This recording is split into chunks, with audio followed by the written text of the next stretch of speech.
Hi everyone, sorry about the delay. Today I'm going to be talking about perception, the way we make sense of the world around us. This covers chapter 7 and the notes on the modules. Now, one of the most, famous or infamous, depends on whether you're in the tobacco industry or not, is the use of plain paper packaging for tobacco products in Australia.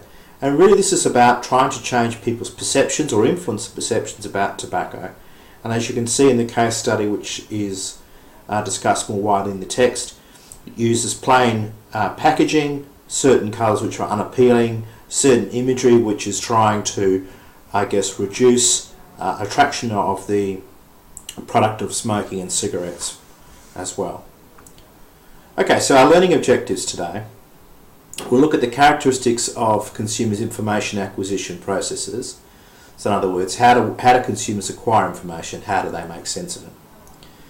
How our processes, our ability to our sensory abilities, how that will influence our behaviour. The important role, one of the most important roles for marketers then, is to try and get consumers' attention, given the competing messages that consumers come across and the demands on their time and their attention.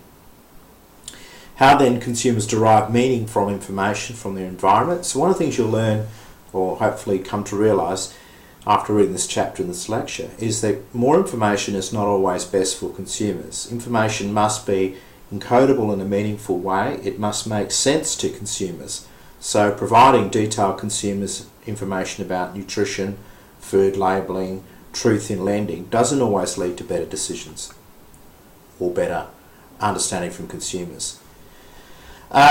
Some of the activities that consumers do, what's some of the relevance here? And of course the relevance is that consumers take relatively few pieces of information that we present to them and make quite big judgments about that. So we'll look at that today. Here's a little activity for you. Count the number of F's in the following texts. Finished files are the result of years of scientific study combined with the experience of years. Okay, so let's have a look. I can see 1, 2, 3,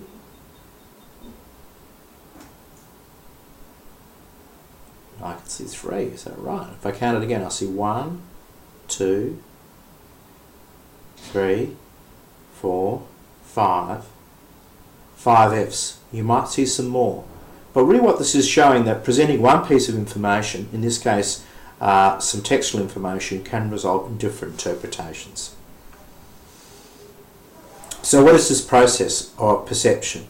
Well, it's the process firstly by which an individual selects, so where our attention is focused on, organises how we initially make sense or categorise information, so we'll look at that under encoding, and then interpret stimuli into a meaningful, coherent picture of the world. Now, stimuli is anything you come across. It can be a brand, person, music, and so on. Now, we think the process of perception works something like this. So over here we have the idea of information coming in, which we call stimuli, and there's three main things.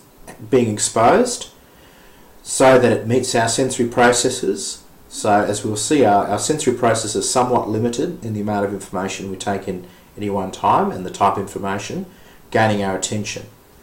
Then, depending on our consumer characteristics, particularly as we saw previously, personality, and situational characteristics, mood, other competing information, that will then trigger how we start to make sense of the information by encoding into some sort of pattern, integrating into what we know from memory, and that then leads us to some outcomes. And in this lecture we'll be talking really about the outcomes being judgments and interpretations rather than necessarily choices, but clearly the two are linked.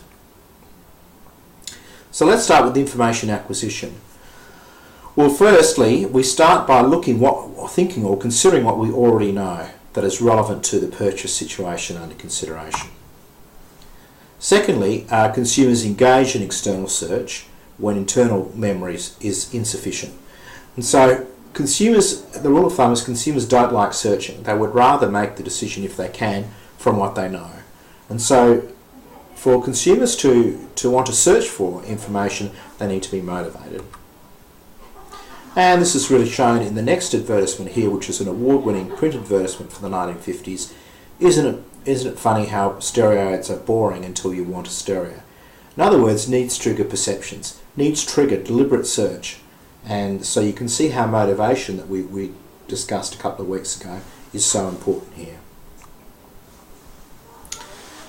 However, most information we get is what we call passive. In other words, we're not deliberately searching for information. So most of our marketing information is obtained this way. So therefore, gaining attention or understanding information processing is extremely important. When consumers are deliberately searching, we just have to make the information convenient and understandable to them. When we're dealing with passive reception, we have to gain the consumer's attention. As you can see with the health message there for prostate cancer, the way that attention is being gained is by putting it in an unusual place where the consumer is more likely to notice it. Some literature or some laws or theories which are quite useful in us understanding how consumers notice changes in the environment. So the most important thing is that consumers are really not designed, or we're not designed to notice every minute change in the environment. We wouldn't really have time to do other things. So the first thing is to consider how much of a stimuli or a property we can actually be capable of processing as defined by our psychological and physiological limitations. And I think table 7.1 in your text talks about that. The absolute threshold is the minimum value of a stimulus capable of being consciously noticed, and we'll talk about that. And then there's also this idea of a terminal threshold. In other words, you get to a point where you have so much information, additional information is not going to make any difference. You probably noticed this with sound in a party. When it goes from noisy to extra noisy, it's still noisy. Then we have what's called the just noticeable differences, and these really relate to the idea of sensation and what we call the absolute threshold. And that varies across consumers. Some consumers are incredibly sensitive to smell and taste in wine, others are not. So the just noticeable difference is the amount of change in the stimulus that is just noticeable. And this is important because as marketers, we don't want to overspend in advertising or improving products that consumers have already noticed. Now, related to this is what we call Weber's law with this strange equation down the bottom here. And what this is saying is that for a change in a stimulus to be noticed, it depends upon how big or the intensity of the stimulus is. So if we take, for example, leg room in an aircraft, only a small difference will be noticed. If we take reducing or increasing the size of a chocolate bar, a large difference it will take a large difference to be noticed. So that's really important. So with the larger objects, you can make smaller changes and they'll be noticed. And with smaller objects, you need to make larger changes before they are noticed. And we'll have a look at some marketing examples of that. So firstly, here's our approximate sensory thresholds. And as you can see, our vision is quite accurate or is quite sensitive to changes. Our hearing not so much. Smell is reasonably accurate, and taste is is something that humans are quite capable of noticing slight changes in. So this shows you that there are various changes in the way that our approximate sensory thresholds. Now these of course are averages. Some people can see, these are I guess the limits, but some people may have less than seeing a candle, may not notice a candle flame 48 kilometres away on a clear dark night. So nevertheless, this gives you some idea of the sensitivity of our senses. How then can we get consumers, given there's limitation around senses, how can we get them to notice changes we have around them? Well, one of the ways we can do that is to use more than one senses. So here are some examples here. You can see the use of a scent strip here for a fragrance, 3D spectacles for looking at Corolla cars, mini terminals to give consumers information about shoe care, so putting things on unusual displays. And here's one over here which is for sunscreen from the Cancer Council, and really what this is showing is it's emphasising the additional sense of touch and tactile features, and also using the product, and of course that brings greater attention. So we've increased the sensory output by using more than one sense. Okay. Some examples of the just noticeable difference are shown on this slide, and here the idea is that you make small changes over time so that the consumer can adapt to those changes. And you can see some of the changes from Holden here from 1948 through to present, the Swedish redhead matches, and the evolution of Lexmark from the IBM brand. So what are some marketing applications of all this? Well, just noticeable difference is really important if you need to perhaps reduce costs, so you're going to have some negative changes that are not readily discernible to the public. And also you want to make product improvements very apparent to consumers. So in the case of legroom in an aircraft, you only do a small change and people will notice that. In the case of increasing the size of a chocolate bar, that needs to be made much larger for consumers to notice it. Marketers can also use Weber's law to vary quantity price ratios and attribute mixes. So for example, in chocolate, if the price of cocoa goes up, which is an input, a cocoa bean is input into chocolate, what marketers can do is reduce the amount of chocolate just below the just noticeable difference and therefore save money. Here's an example of Weber's law, and you can see in this case, with the case of cigars, we need to make these stimulus quite large for it to become apparent to the consumer. And that's because the cigar as itself is not a large object. Here are some marketing examples, on the other hand, of the just noticeable difference in Weber's law applied to changes in chocolate. And as you can see here, these are changes which I think occurred in the UK, and you can see the slight changes occurring here. Well, they're not slight, they're major changes, but these are below the difference where a consumer will notice it. So often making a chocolate bar smaller is also a way of increasing its price for the same amount. And so these are good applications of both just noticeable difference and Weber's law. So we can make quite large significant changes to smaller products, reducing their size and quantity, and that may not be apparent to consumers. Another example of just noticeable difference is petrol pricing and the use of petrol dockets by retailers. And as you can see here, the small price difference is noticeable by consumers. Why? Because you spend considerably more on petrol, so you're more likely to notice small differences here. Now, subliminal perception is an interesting area. This is the idea that that marketers or unethical marketers use very rapid or weak stimuli that is received just below the level of conscious awareness. So this idea that you're not really got any what we call perceptual defense or vigilance against these stimulus, and they somehow influence your attitudes and beliefs. Although extensive research going back to the 1950s has shown no evidence that subliminal advertising can cause any sort of behavioural changes. There's some evidence it can influence how you feel, but not necessarily behaviour. And so that's what we mean by effective reactions. In other words, the McDonald's subliminal ad, which I'll show you here. Then he was watching his favorite TV show, but what he saw shocked him. Watch closely. What's this doing here? There it is. Iron Chef is one of the Food Network's biggest hits with its combination of cuisine and competition, but some are wondering if perhaps there was a subliminal ad, a flash of a commercial product seen on the show. Paul Boyd reports. The Iron Chef is a TV cult classic with hectic, heated, and often messy cook-offs. But now the show's making news for something that boiled over outside the famed kitchen stadium. Eagle-eyed viewer Eli Hodap of Chicago was watching this Iron Chef America episode when he noticed this flash across the screen. Just for a second, it went red. Did you see it? When Eli slowed it down, frame by frame, it turned out to be this McDonald's logo, sandwiched in the Food Network show. I paused it and rewound it and saw the McDonald's frame. It's there for just 1/30th of a second.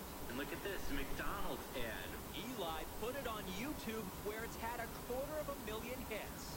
McDonald's is an Iron Chef sponsor, but the Food Network and McDonald's say they weren't trying to broadcast a subliminal message. Ads so short they're only seen by the subconscious. It's a flash frame that came up at the wrong time, but it's definitely not subliminal advertising. A spokesman for the Food Network said it was a technical error on our part and not a subliminal message. It has been corrected for all future airings. And McDonald's said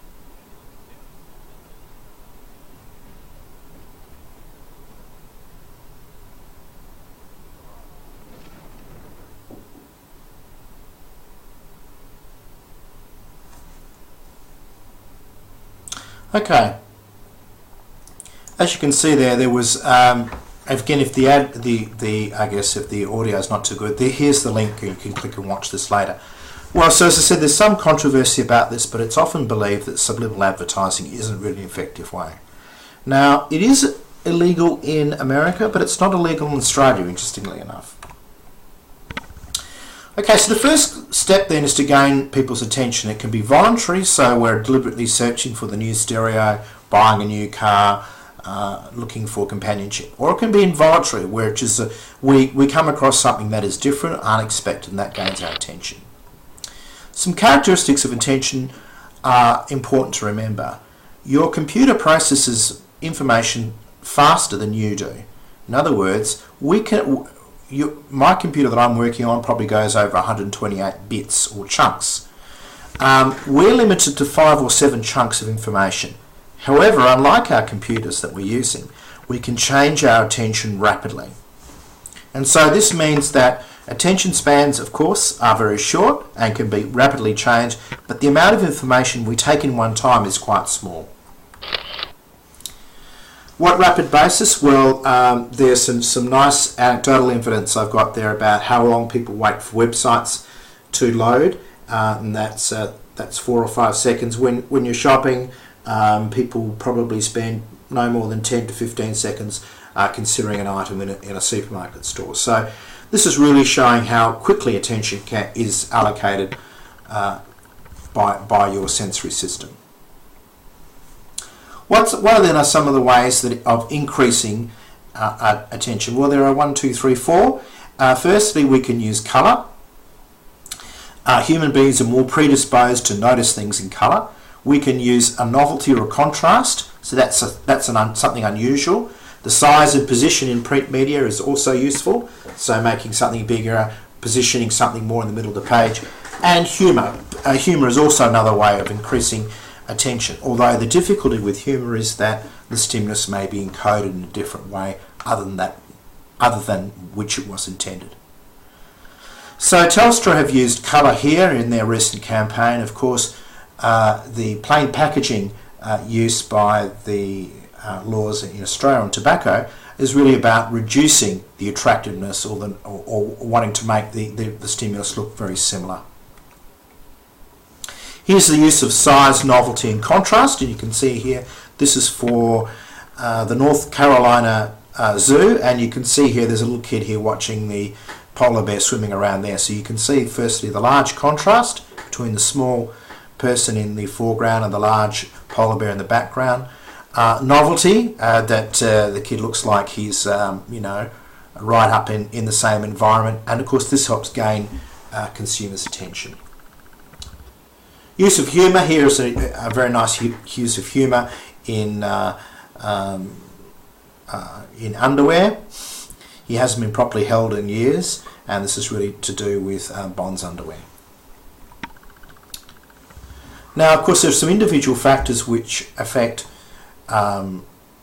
attention.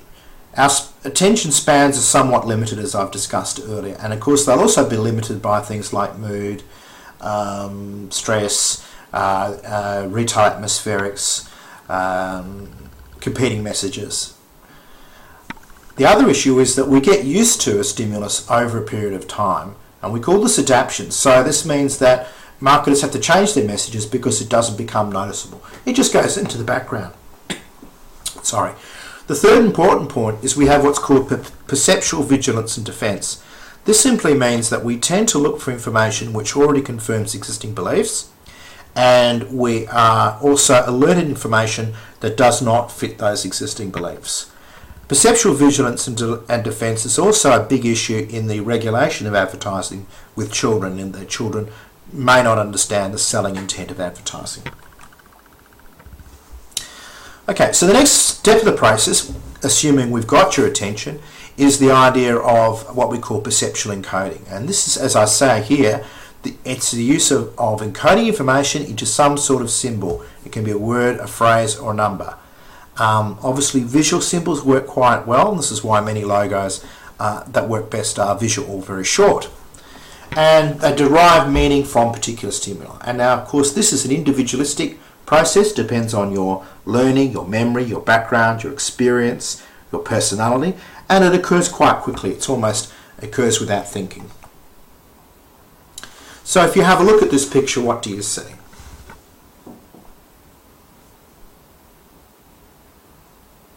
Okay, if you look closely, you might see an old woman, or you might see a young woman turning away, or you might see both. The reason I put this up here is to show that one piece of information can be interpreted quite differently by a number of people. And this information can occur, or this encoding information can occur almost automatically. There are also what we call distorting influences. So we are not photocopiers or cameras in the way that we record information. Firstly, we judge information by its physical appearance, by its attractiveness. We form what we call stereotypes of information, and we call this a summary construct. German engineering is good.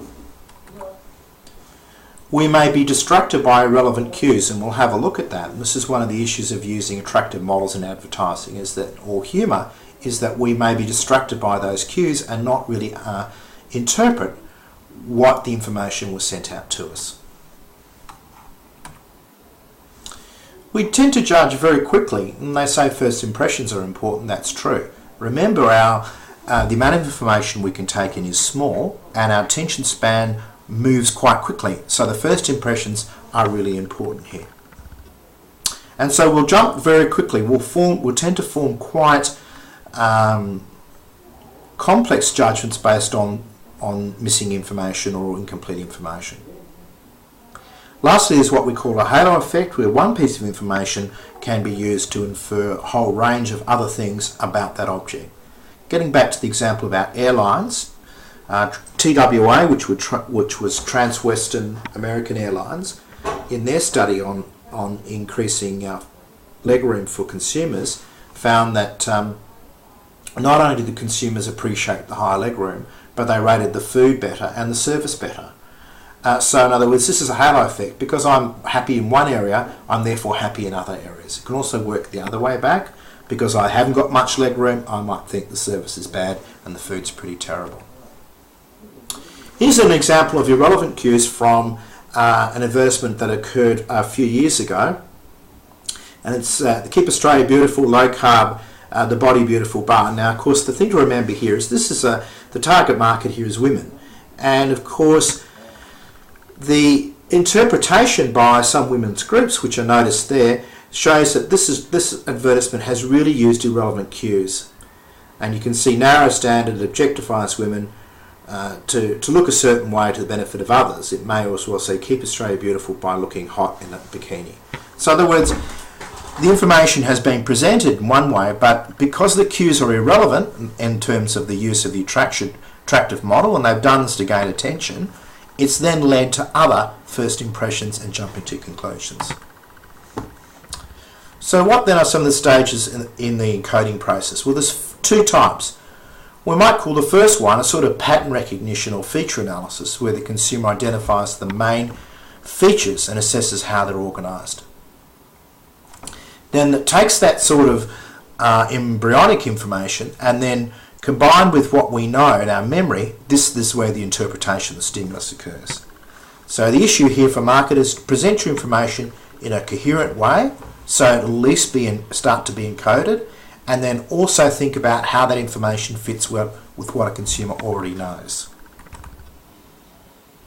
So here are some of the features in influencing the analysis here. If you look at this picture down here, you'll say, okay, that's a Great Wall of China. How do you know it's a Great Wall?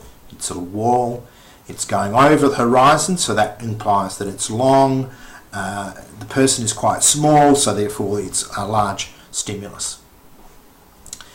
And we call this a gestalt, or a pattern.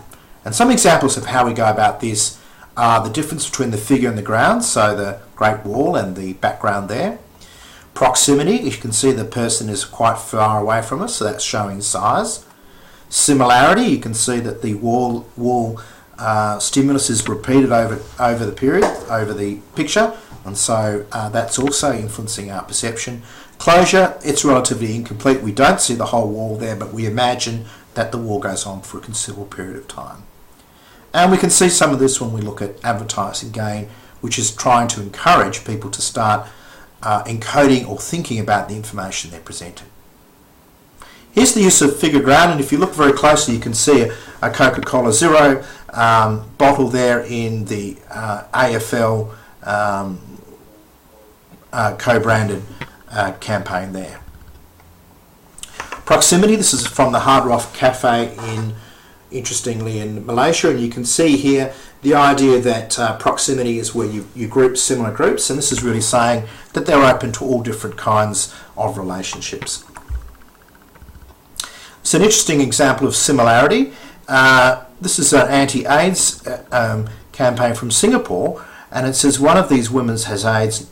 Now, which one will you be going to pick up? In other words, be very careful, you can get AIDS from anyone. So this is the use of the similarity metaphor here, along with cards, which denotes, I guess, gambling or taking a risk. Absolute have used great examples of closure, or getting consumers to look for their distinctive bottle when they go shopping for vodka. And you can see the example of Absolute closure here in Sydney and Chicago, where the stimulus is not fully presented, but the consumer, if you like, joins the dot, and that encourages greater encoding and therefore greater retention of the message. What then influences making sense of it? Well, the cue and what it represents, we learn over time. Okay? Our personality and motivation that we've discussed earlier will also influence the way we make sense of information. For example, dogmatic people have very strong beliefs and are unlikely to be influenced by information which counters those beliefs. Our attitude, we tend to try and make sense of information by trying to fit it into what we already know or believe to be the case. Our adaptation levels. Now, we may get used to a stimulus, and this is why Absolute have used a series of different advertisements so that we still notice the novelty and the contrast there. So what are the implications then? Well, basically consumers will use outside clues, which we call extrinsic cues, and these are things like price, brand name, packaging, country of origin for very complex products. For example, a mobile phone. Our experiences will also determine which cues we use. As we start to know more, we might consider with mobile phones things like coverage, things like battery life, and so on. The way cues are encoded will influence product evaluation. So I have an Apple phone, I think Apple phones are quite good. That will then influence my beliefs about other Apple products. Certain cues, and we find this in nutritional information, in providing consumers information about financial products, net present value, and so on, and may not be, or legal documents may not be encodable in a meaningful way. And additional available cues that we have, particularly when the consumers don't know a lot about a product or it's highly risky, will help us develop additional inferential beliefs. Japanese make very good cars. This is a Japanese car. I'm going to buy this car. Here's an example of a study done on the Australian iced coffee market here, and you can see here that just based on things like what was in the iced coffee, people made judgments about who the users were. For example, if it was a nutritious low-fat coffee up here, this was for women and quite beautiful people. If it had a lot of caffeine in it over here, it was a hangover cure, and it was used by men in the working class. If it was down here, which was had more sugar, then it was seen as a children's or even a premium brand down here. And so this is showing you that just from the attribute labels of the product, people can associate additional beliefs. Also, this shows the importance of what we call psychological pricing or value for money. So this is why things are priced at $99.95 rather than $100, because consumers will see that as cheaper for a very small difference. Price quality. So many consumers believe there is a relationship between paying more and a higher quality for price, and that comes from using that cue. So you wouldn't buy a cheap diamond ring, for example. Country of origin and brand name. Company and store image, and this is also discussed in your text in more detail, also can use, also are important extrinsic cues. Here's some examples of the consumer's use of country of origin as a cue. This one here are the best gifts made in the USA, what we call a halo effect, where the beliefs about the United States making good products and services extend beyond products. The one on the right, the VW, that's the power of German engineering. It's what we call a summary construct, where the beliefs are existed to a particular product class which is linked to the country. And so both these cues are important because these are used by consumers to develop additional inferential beliefs. So that's just a very small taste of the area of consumer perception. There's some nice case studies in your book to read, or examples, and I've provided a lot more detail regarding some of the theories than I've covered in this lecture today. To recap, we looked at the information processing of consumers, and it really starts with sensation, attention, encoding, and then making sense of that, which we call interpretation. We looked at some distortions of perception. We're not perfect recorders of information. We're easily influenced by irrelevant cues and jump into conclusions. Consumers will tend to use shortcuts, so they'll use one piece of information to infer other pieces, something else about the object. Remember, we're limited to 5 or 7 pieces of information, even for complex products. Thanks for your time.